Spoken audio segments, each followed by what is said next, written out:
Oneness Pentecostal Christians interpret John 1:14 as follows.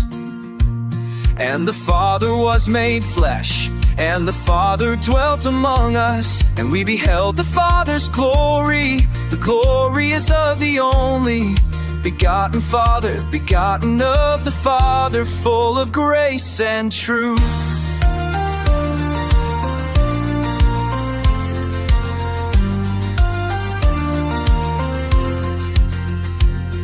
And Trinitarian Christian interpret John 1:42 as follows.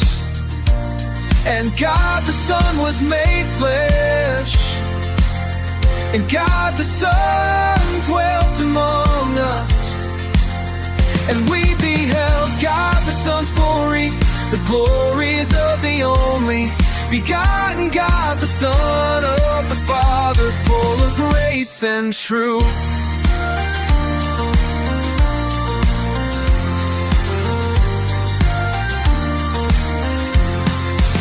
And here's how biblical Unitarian Christians understand John 1:14.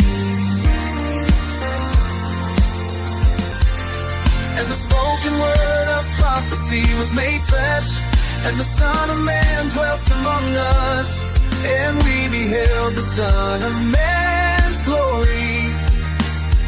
The glory as of the only begotten human Son, the Father, full of grace and truth.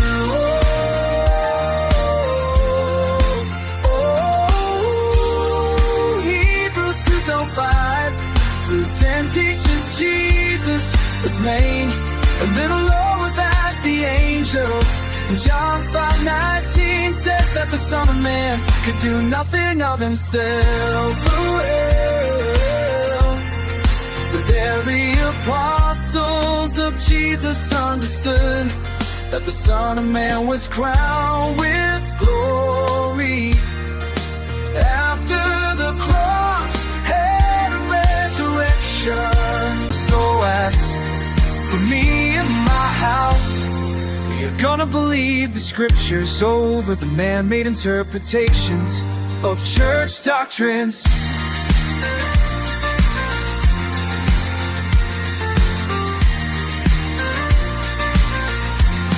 And the same was made flesh and dwelt among us, and we beheld his glory. And we beheld his glory, the glory as the only begotten God, full of grace and truth. First begotten of Son of the Father, to be like the angel who never died.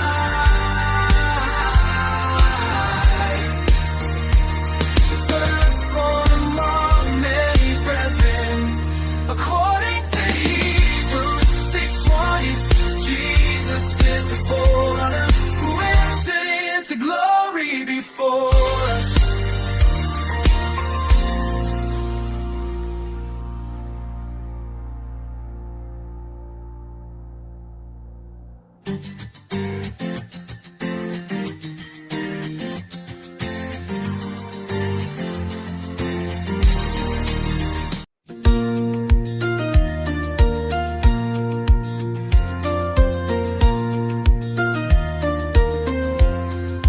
Commonsense teaches us that if Almighty God intended John 1:14 to me, and God himself was made flesh,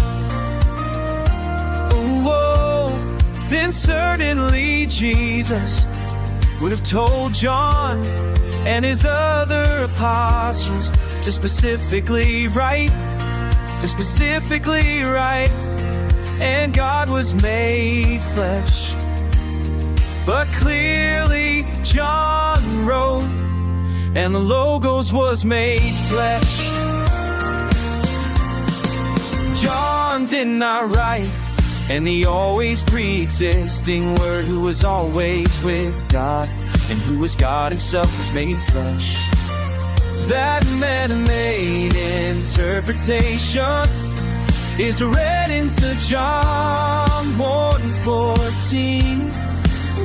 For you see, Trinitarian Christians reject the understanding that John 1:1 literally means, and the saying was a deed.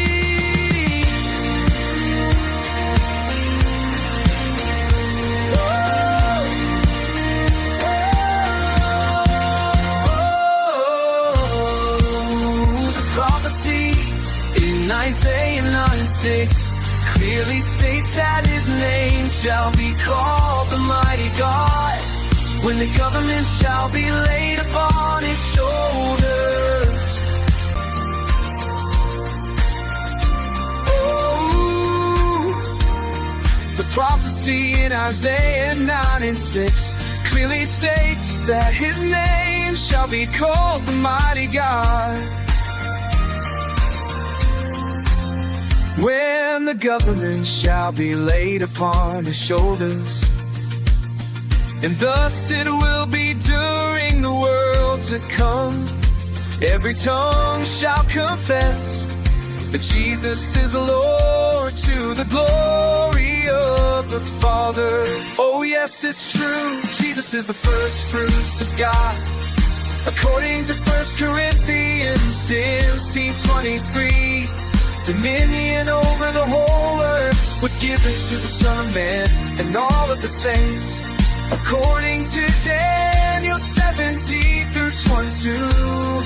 And Hebrews 1:8 and 9 teach us that the Father is the God of Jesus, whom the Father anointed to be above his fellows.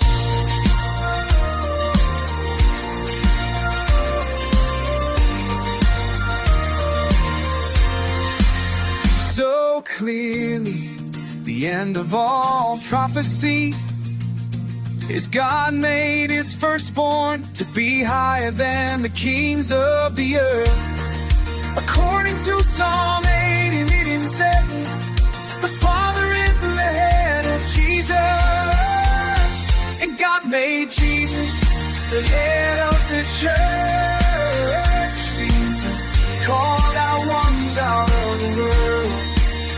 So the common sense interpretation, John 1:1 is, and the saying was a God, a new God to replace the fallen God, Lucifer. And we are joint heirs with Jesus, to also become the children of the resurrection, to be eternal sons of God, to replace the fallen God, to replace the fallen God.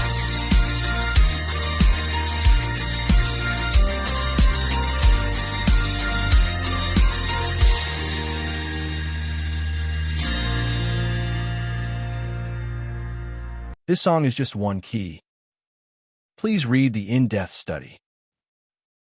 Please pause the video to scan the QR code to take you to Amatteroftruth, where you can write down the URL and paste it in your browser. Thanks for watching. Don't forget to subscribe, like, and comment.